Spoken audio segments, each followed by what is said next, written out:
بسم اللہ الرحمن الرحیم۔ محترم ناظرین کرام، ہم نے یہ دیکھا کہ کچھ عرصے پہلے ترکیہ میں زلزلہ آیا اور ترکیہ کے بارڈر کے ساتھ جو ملک شام کا علاقہ ہے، اس زلزلے نے اس علاقے کو بھی اپنی لپیٹ میں لے لیا اور دونوں ہی ملکوں کے ان علاقوں کی ہزاروں عمارتیں گر گئیں اور لوگ پلک جھپکتے میں چند سیکنڈ میں لقمہ اجل بن گئے اور عمارتیں تباہ و برباد ہو گئیں اور زمین چر گئی، پھٹ گئی، اور وہ لوگ کے جو عالی شان مکانات میں رہنے والے تھے وہ روڈوں پر سونے پہ مجبور ہو گئے۔ محترم ناظرین کرام، یہ زلزلے کیا ہیں؟ کیا یہ زلزلے اللہ کا عذاب ہیں یا ان زلزلوں کے ذریعے لوگوں کے اعمال اور ان کے جو درجات ہیں ان کو بلند کیا جاتا ہے؟ تو یہ بات یاد رکھیے کہ یقیناً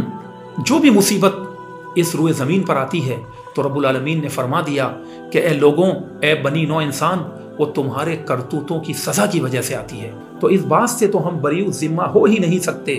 کہ ان زلزلوں کا آنا بلا وجہ ہو، معاذ اللہ۔ نہیں محترم ناظرین کرام، یقیناً ان زلزلوں کا آنا یہ ہماری شامت اعمال ہے، یہ ہمارے اعمال اور ہمارے کرتوتوں کی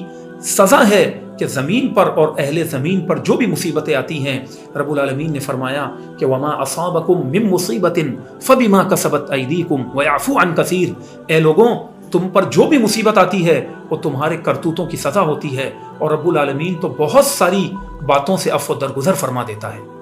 تو لہذا اگر